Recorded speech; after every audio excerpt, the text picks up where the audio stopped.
ఓం గంగనాధిపతయే నమః. ఓం శం ప్రత్యంగిరాయే నమః. ఓం లం వారాహ్యే నమః. ఓం హ్రీం సకల సిద్ధ గురుదేవతాభ్యో నమో నమః. హర నమ పార్వతీపతయే. హర హర మహాదేవ శంభో శంకర. శ్రీ శ్రీ శ్రీ వారాహి సమేత అధర్వణ భద్రకాళి ప్రత్యంగిరా పరమేశ్వరి పీఠం కదిరి సున్నపుగుట్ట తాండ రింగు రోడ్డు దగ్గర వెలిసినటువంటి అమ్మవారి యొక్క పీఠం నుంచి ఈరోజు మీ సాధకులకు మరియు భక్తులకు మరియు సాధారణ ప్రజలకు కూడా అద్భుతమైనటువంటి తంత్ర విషయంతో మీ ముందుకు రావడం జరుగుతుంది. ఈ మధ్యకాలంలో కొద్దిగా సమయాభావము చేత వీడియోలు సరిగ్గా అప్లోడ్ చేయలేకపోతున్నాము, అందుకు చింతిస్తున్నాము.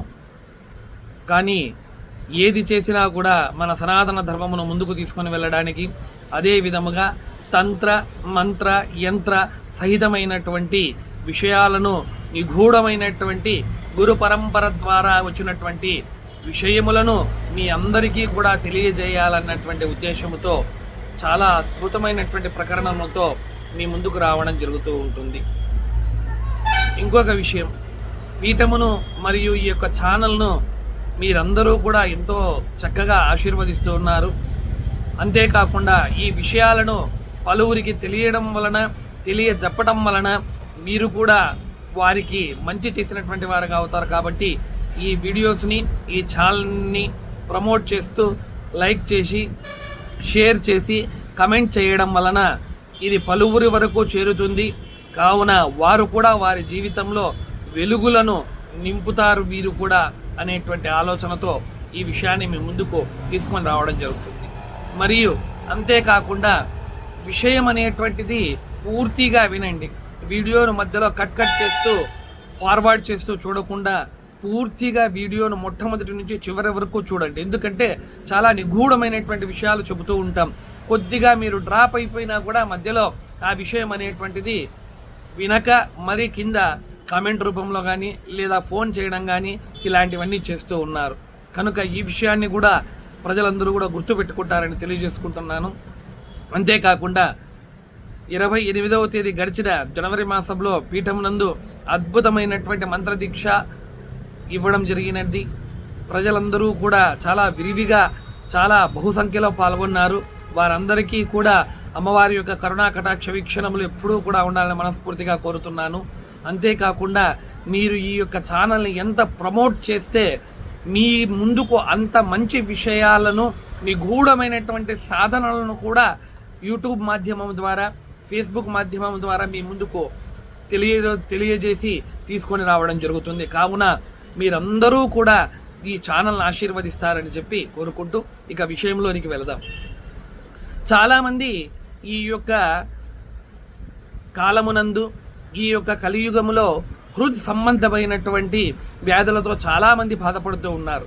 చాలామంది అనారోగ్య కారణముగా గుండెకు సంబంధించినటువంటి వ్యాధులు, అనగా గుండెలో రక్తనాళాల యొక్క సరఫరా సరిగ్గా లేక రక్తనాళాలు పనిచేయకపోవడము, అంతేకాకుండా హైపర్ టెన్షన్ వలన రక్తనాళాలు చిట్లిపోవడము, అంతేకాకుండా సర్జరీలు, గుండెకి సంబంధించినటువంటి సర్జరీలు చేయించుకోవడము, హార్ట్ అటాకులకు గురి కావడము, హార్ట్ అరెస్టులకు గురి కావడము, ఇలాంటివన్నీ కూడా పేస్ మేకర్లను ఉంచుకోవడము, అంతేకాకుండా వివిధ రకాలైనటువంటి స్టంట్స్ వేయించుకోవడము, ఇదంతా కూడా ఆధునికమైనటువంటి కాలంలో చాలా విపరీతంగా జరుగుతూ ఉంది. ఇలాంటి వాటికి అత్యద్భుతమైనటువంటి మాటలలో వర్ణించలేనటువంటి తంత్ర ఉపకరణముతో, ఉపహారముతో మీ ముందుకి ఈరోజు ఈ అద్భుతమైనటువంటి వీడియోను తీసుకొని వస్తున్నాం. ఏమిటి స్వామీజీ? ఈ అద్భుతమైనటువంటి గుండెకు సంబంధించినటువంటి వ్యాధులను నివారించడానికి, గుండెకు సంబంధించినటువంటి ఇబ్బందులను నివారించడానికి ఏమిటి స్వామి మీరు చెబుతున్నటువంటిది సెలవిస్తున్నది అనగా, దీనికి చేయవలసినది చాలా సింపుల్ అండి. చాలా చాలా చాలా సాధారణమైనటువంటి తంత్రమే, కానీ ఫలితం అనేటువంటిది అత్యద్భుతంగా ఉంటుంది. ఎందుకు అంటే ఇంతకు ముందు చెప్పినటువంటి తంత్ర మార్గంలో కూడా చాలామంది చేసి అద్భుతమైనటువంటి ఫలితాలను పొందినటువంటి వారు పీఠానికి వచ్చి చెప్పి వెళుతున్నారు. చాలామంది ఉప్పును గాలిలో పెడితే అది నీరుగా మారుతుంది అని చెప్పారు. చాలామంది పెట్టిన వారు కూడా ఉప్పుగానే ఉంది, నకారాత్మకమైనటువంటి శక్తి ఏది ఆ గృహంలో లేదని ఆ ఫోటోలు కూడా అప్లోడ్ చేయడం జరిగింది. దానిని ముందు గడిచినటువంటి యూట్యూబ్లో సుస్పష్టముగా దానిలో మనము పొందుపరచడం కూడా జరిగింది షార్ట్ రూపంలో. వాటిని కూడా ఒకసారి చెక్ చేసి చూడండి. విద్య ఇది సనాతన ధర్మంలో గురు పరంపరలో గురువులు భగవంతుల యొక్క కరుణా కటాక్షాలతో నేర్చుకున్నటువంటి విద్య కనుక ఇది చాలా అద్భుతమైనటువంటిది.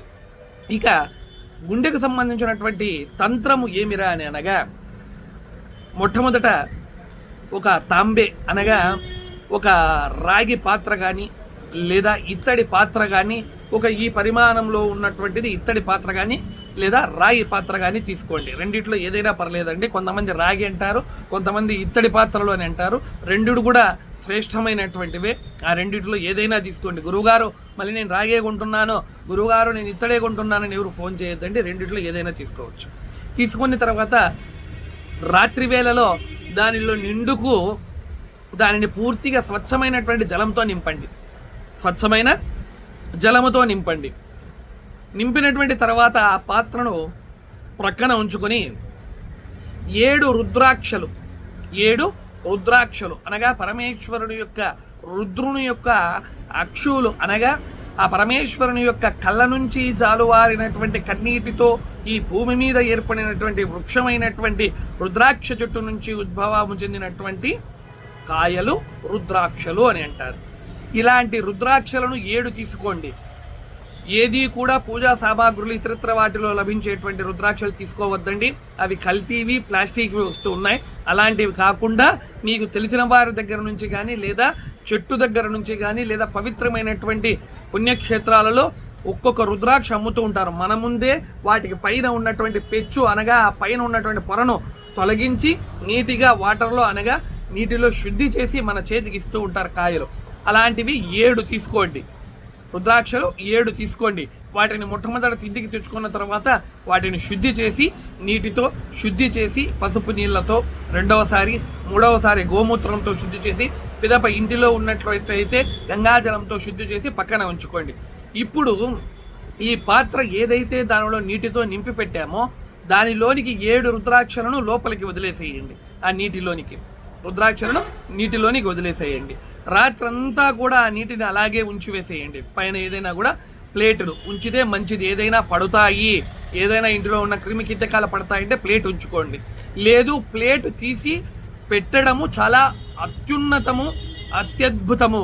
ఇది గుర్తుపెట్టుకోండి. ప్లేటు పెట్టుకోకపోవడము చాలా మంచిది. ఇలా దానిలోనికి వేసేసిన తర్వాత రాత్రంతా ఆ జలమును ఆ నీటిని అలా వదిలేసేయండి. వదిలేసినటువంటి తర్వాత మరుసటి రోజు ఉదయం నుంచి మీరు తీసుకున్నటువంటి ఆ పాత్రలో దాదాపు 3 లీటర్ల 5 లీటర్ల ఎంత పరిమాణమైతే నీరు ఉందో ప్రొద్దున నుంచి రాత్రి వరకు కూడా ఆ రుద్రాక్షలను పక్కకు తీసివేసి ఒక నీట్గా ఒక గ్లాసులో మీకు ఎన్ని కావాలో అన్ని గ్లాస్తో తీసుకొని మీరు టిఫిన్ తిన్నప్పుడు, భోజనం చేసినప్పుడు, పిదప రాత్రి భోజనం చేసినప్పుడు దినము అంతా కూడా ఆ నీటిని తాగుతూ ఉండండి. ఇలా మీరు కంటిన్యూ చేయడం వలన గుండెకు సంబంధించినటువంటి అనారోగ్యాలు ఉన్నవారు కూడా నెమ్మదిగా ఆ రోగం అనేటువంటిది తగ్గుదల జరుగుతుంది. అంతేకాకుండా భవిష్యత్తులో వచ్చేటువంటి హార్ట్ అటాక్లు కావచ్చు, హార్ట్ అరెస్టులు కూడా కావచ్చు ఈ యొక్క నీటిని తాగడం వల్ల దరి చేరకుండా ఉంటాయి. ఆరోగ్యంగా ఉన్న వాళ్ళు కూడా ఈ యొక్క తంతును ఆరంభం చేసి తాగవచ్చు.